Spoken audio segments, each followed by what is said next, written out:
The agenda is split into three sections. We're going to talk about the highlights from last year, and we're going to talk about the numbers, policy influence, reaching more patients, our voice in public, and then I'm going to hand over to Mark, who's our treasurer, to talk about the financial summary and the money. We're going to talk about our strategy. We've done a lot of work this year on developing a new strategy to take us through to 2030, and we'll be describing our ambition as part of that. And then formally, there's always some there's always some formal business that we need to deal with at the end to comply with Charity Commission requirements. So we'll do that at the end as well. So thank you once again, and we'll get on with the business that we're going to do. And I just wanted to talk about some numbers to begin with, if we can move the slide on. Just because I think that, there's some pretty impressive numbers involved in what we do. So we've got 5,330 members now, which is up 18% since 2014. So don't forget, these are last year's figures, this is for 2025. We've had 4,200 helpline inquiries, and they range from requests for information, requests for advice and support, signposting for help, etc. So that's a good number. Our patient partnership week last year, we had 864 attendees to that, which is up 74% from previously, which is fantastic. And there's some details about this year's patient partnership week detailed at the end of my presentation. So hopefully those of you who've attended in the past will come again, and you might be able to encourage other people to come, because they really are some interesting discussions and topics that we cover. We've delivered 18 projects that we've received funding for, which is one of the main sources of income that we have. So it's always good to get that work in and complete it successfully. We've done 147 media appearances, both all sorts of broadcast, print and online.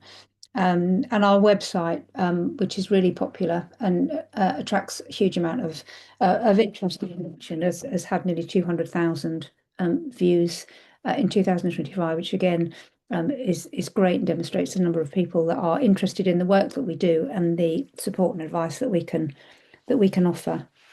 There's going to be 2 or 3 poll questions that we introduce as we go through this meeting today, and we'd like you to join in, because it just gives us an extra bit of information that we can use. And the first one is, we want to ask you how long you've been a member of the Patients Association.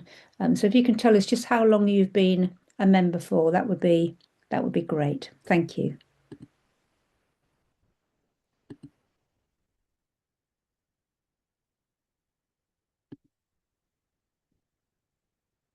I'm not sure I can see when everybody's voted and what the answer is, so perhaps somebody can let me know when everybody has had a chance to vote, so I know when to move on. Yes, Julie, I can do that. So the highest percentage is over the last 3 years, with 4 to 10 years at 24%. So some really good long stays, and a couple of over 10 years. Wow. So thank you so much. Yeah, thank you very much for those people that have continued to support us over the years, and do please share this around with your friends and family and encourage them to be members too, because the more people we hear from, the more credible our representations are on your behalf. So if we can move on to the next slide, please, so I can just talk a little bit about the highlights in terms of the influence that we've had. So the 10-year health plan, we have been commended for the work that we've done around digital, which is great, because it can be such a divisive thing for patients. It can be really, really helpful, but it can also marginalise certain groups. So the input we've been able to have on that has been really important. We've also been involved in the Leng review around physician associates and anaesthesia associates, some of you will know the controversy over some of these roles, and it's been important to make sure that the patient voice is heard in relation to how they've been developed. And both Rachel and I have been involved in that work, which has been really important. The Cahill formula, which is the way of calculating funding and weighting according to GP practice, and there's been a review of that. And again, we've been involved in supporting that work to make sure the policy is being developed around the patient view. So that's been really important. And then the Martha's Rule, which many of you will know about, around the right to a second opinion following the tragic death of Martha, and the involvement of her parents in really championing this whole piece of work and working incredibly hard to get the change in arrangements. Both, again, Rachel and I were involved in that work, and it's had quite a significant impact and has been adopted widely across acute hospitals with really important and influential changes taking place. So it was really good to be involved in that piece of work and to continue to be part of that now. We've been working to reach more patients over the past year as well. We've done some work around health equity. We can move on to the next slide. In partnership with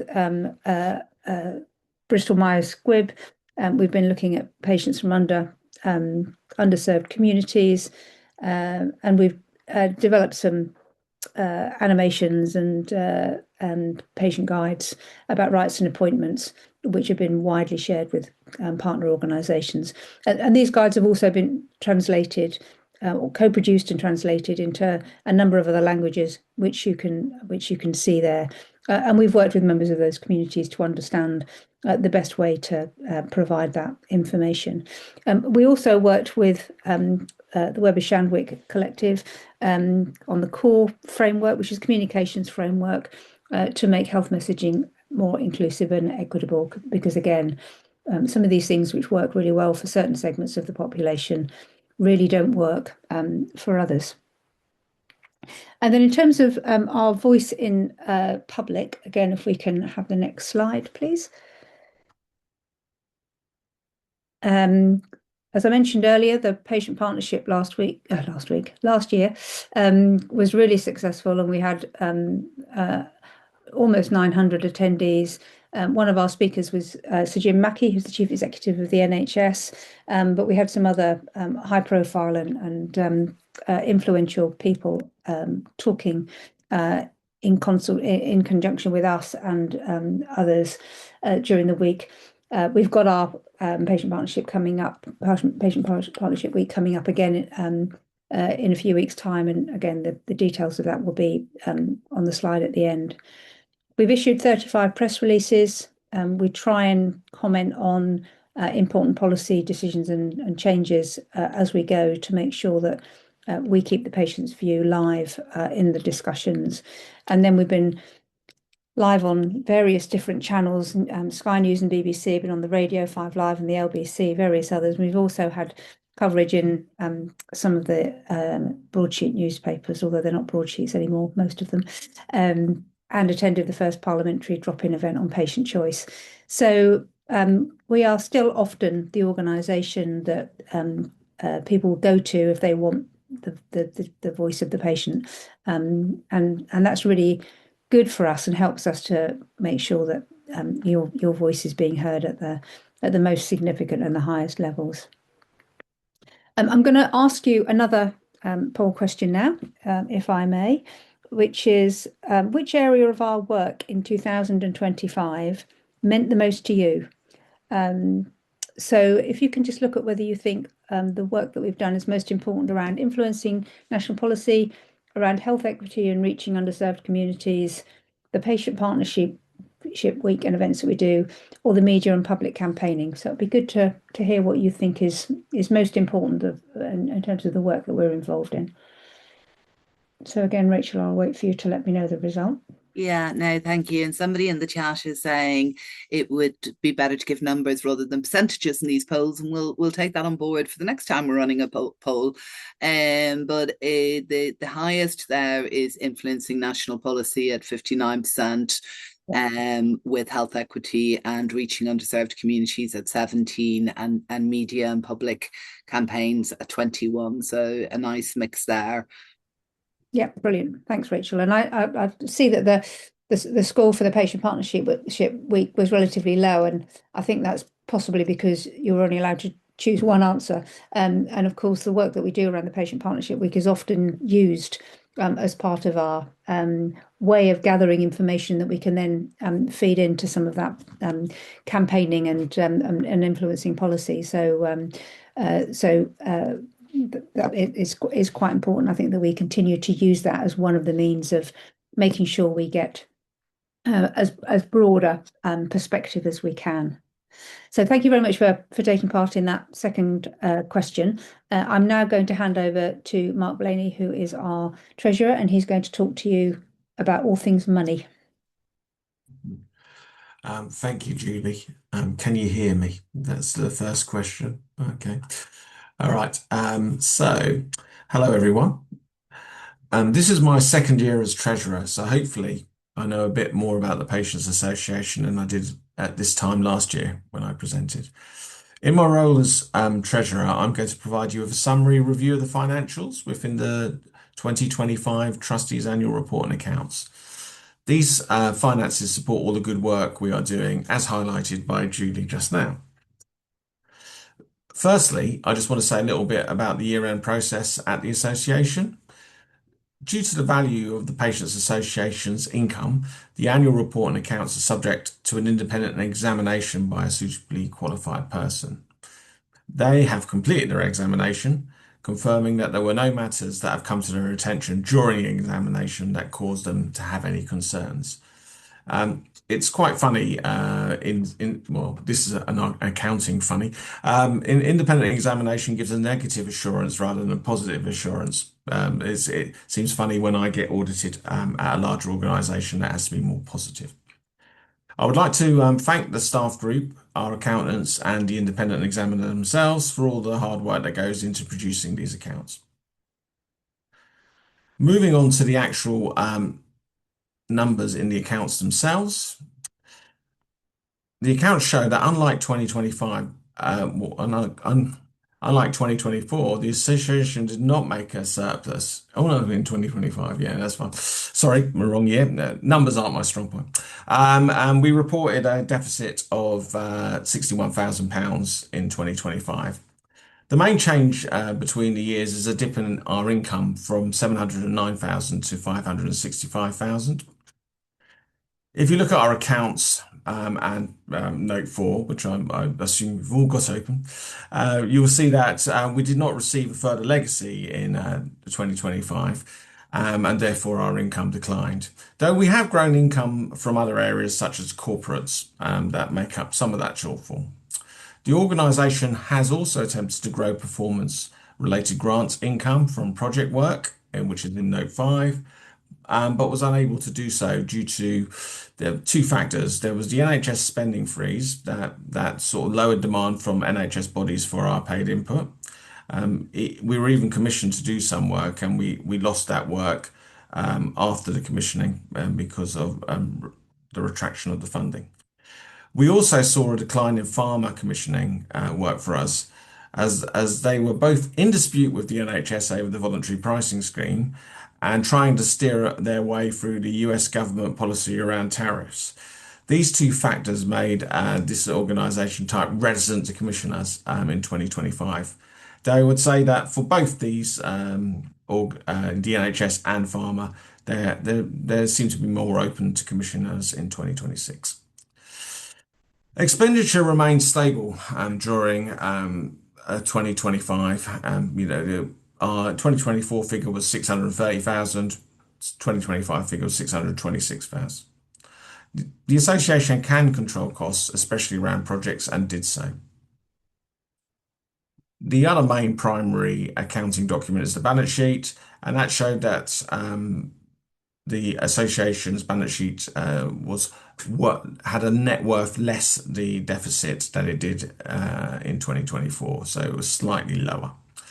However, positively, cash levels remained stable.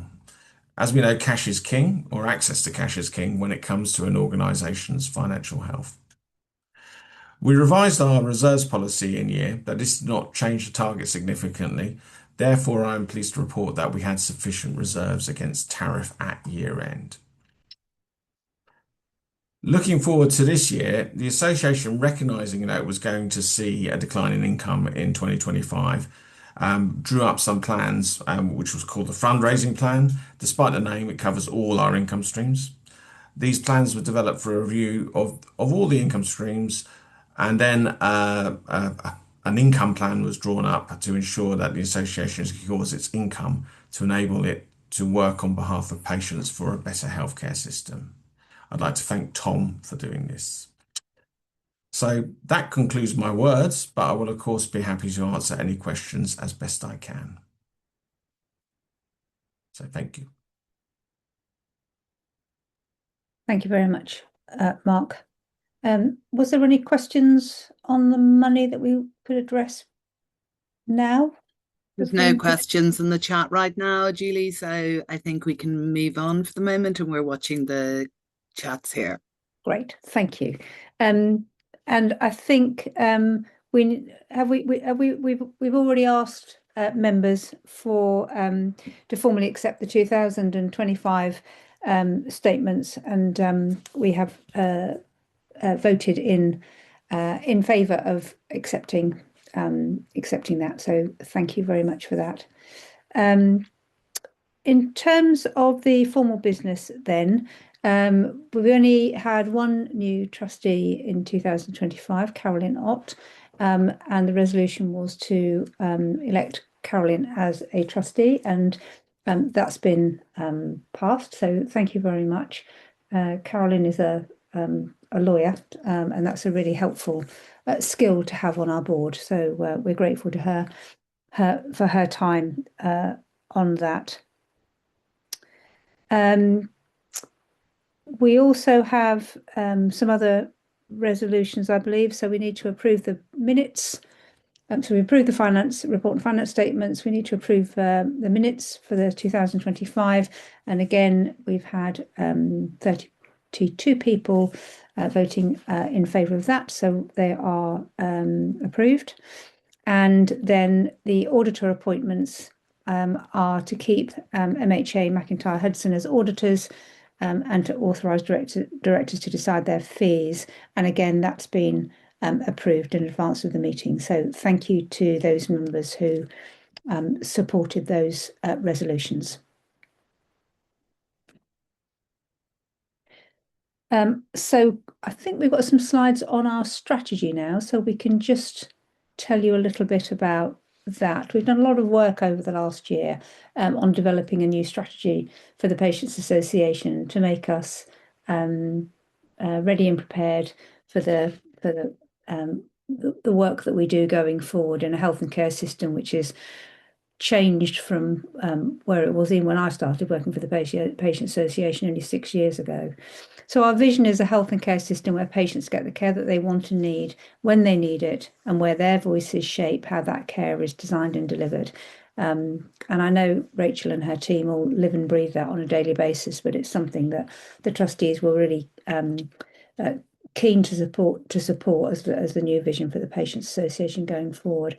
And within that, the mission is to amplify patient voices and ensure they're heard, acted on, and embedded in how healthcare is delivered. And for those of you who were part of the excuse me, the webinar earlier, we had a really good discussion about how to make sure patients were heard, and it's an ongoing journey really.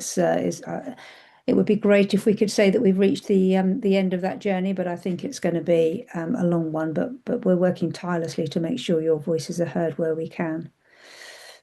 Next slide, please.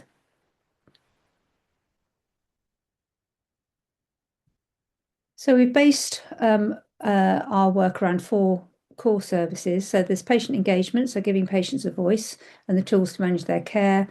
Policy engagement and influence, which you've all voted as being very important, which is championing the patient voice in national policy. National campaigns, that's something relatively new to us, and we're currently working on a campaign for this year, which will be our first, and we'll be very proactively leading on that, raising issues that patients tell us matter most to them.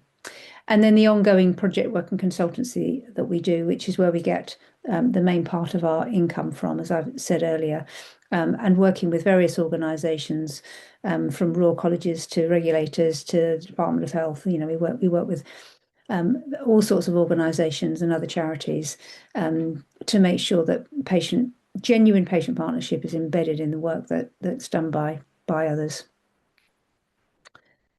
Next slide, please. So this year has been our foundation year. So we've just been following the agreement of our strategy back at the end of last year. So we've selected our first focused national campaign, which we're currently building our work on and looking at the evidence base behind it so that we can be really clear about what we do and where we do it. We're a relatively small team, as most of you will know. So we have to be realistic about what we can do and how quickly and kind of how big we can go. And so we're working on that at the moment. We're going to complete and implement our patient support and activation review, and then we're going to establish some clear measures of impact across all four of the core services that I've talked about. So we're kind of, as it suggests, we're setting our foundations this year for how we then deliver the rest of the strategy over the coming 3 or 4 years beyond that, to make sure that we're starting from a solid base. Next slide, please. So what success looks like for us when we get to 2030? Well, we would like to think there was a demonstrable difference to patients across a wider and more diverse range of communities, as is often the case with healthcare policy, and we struggle with it too. Trying to get to all of the different diverse groups and communities that we can to make sure that we hear from everybody is always a challenge, and so we're looking at how we can demonstrate that we've made that difference. That policy decisions are influenced in a way that patients can recognise, and so making sure that your voice is heard in those. That the national campaigns that we deliver have tangible improvements in care and experience, and that we are established as a kind of go-to organisation for genuine patient partnership. We are approached a lot at the moment, but this is the core foundation of everything that we do. So we would like to be the go-to organisation to represent that, and then grow capacity and sustainability to reach, support and speak up for patients. As I say, we're a small organisation with a small budget, and so we need all of the input that we can. So growing our size and our income to match the ambition that we have will be a key focus for us, and we'd like to be able to see the difference between now and then, as in 2030, when we'll be developing our next strategy for the next period. Next slide. Are we on to our? Yes, I thought we were on to our third and final poll. I wonder if you can let us know, if you would, how would you most like to be involved in our work over the next 5 years to support us with the strategy? So taking part in projects and patient feedback, joining campaigns and raising awareness, attending events and webinars, and connecting us with the communities we don't yet reach.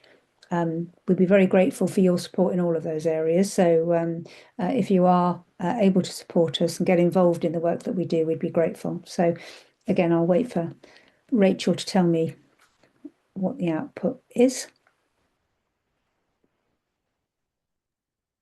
Brilliant. And so the next 5 years, members, well, somebody's just put in the chat they'd like to do all 4. So maybe we have to think about how we do our polls. That's fantastic, Kelly. So the biggest is taking part in projects and patient feedback. That's at 52%. The joining campaigns and raising awareness is almost at 20%. And obviously when we launch the new campaign, then hopefully we can get that number up. and attending events and webinars is at 23%. With the lowest is connecting us with communities we don't reach yet at 6%. But yeah, brilliant that you want to take part in our projects. And just a reminder to everybody, we do send them out to a lot of smaller charities as well. And we don't just rely on our membership to do projects. So they're always in our weekly news. Emma's on here and she'll send a link to anyone who may not be signed up for our weekly news so you can find out more about those. That's great. Thanks, Rachel. And whilst you might have only been able to choose one of those 4 in the poll, you are very welcome to choose all 4 of those if you'd like to. We're always very grateful and welcome your input and support. And as Rachel said, the opportunities to get involved in those things are in the newsletter and will be on the website. So please do check in every so often to see if there's anything that you can or would like to support us with, because as I say, we're always very grateful. As I mentioned a couple of times, our Patient Partnership Week for this year is Monday the 29th of June, so very soon, to Friday the 3rd of July. We've got some really interesting sessions planned around understanding the causes of health inequalities, the role of trust, unlocking patient engagement with the people and communities guidelines. Do patients' goals, values and preferences really shape their care? Power to the people, the 10-year health plan 1 year on, has it made any difference yet? The role of NHS online, building a service patients can be confident in. Why prioritising patient trust increases the value of using technology. Equity in access, tackling barriers to treatment and care, and then getting through fixing how the NHS communicates with patients, because we all know that could be significantly better than it is. So again, you can access more information about that via our website. And if you want to join any of those webinars, you'd be very welcome. So that brings us to the end of our AGM for this year. I just want to take the opportunity to thank, on behalf of myself and all of the trustees, the work of Rachel and her team for everything that they do over the year. As I've said a couple of times, they are a small team, and yet they are mighty in what they achieve. And the fact that we are often the go-to organisation to represent patient views is a real testament to the hard work that they all put in. And I also wanted to just make a special mention to Elspeth, who is a volunteer who works with us. She looks after the members, so you'll be familiar with Elspeth, I'm sure. And so our thanks to her. And finally, just to my trustee colleagues, I wouldn't be able to do my chair job without their support. They turn up regularly to meetings and other events that we do, and also participate in working groups, and they spent particular additional effort in developing the strategy over the last year, which will stand us in really good stead as we go forward. This will be my last AGM as chair of the Patients Association. We, as trustees, we get 3-year terms which are renewable once, and I'm almost at the end of my 2nd term now. It finishes in December.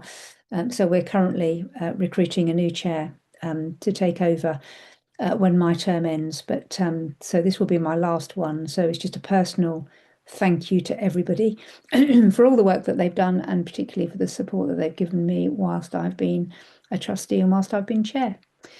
So thank you very much, everyone, again for joining and taking an interest in what we do and supporting us in the various ways that you do. And we'll see you again, hopefully at Patient Partnership Week, and if not, then at other future events. So thank you very much again for joining us.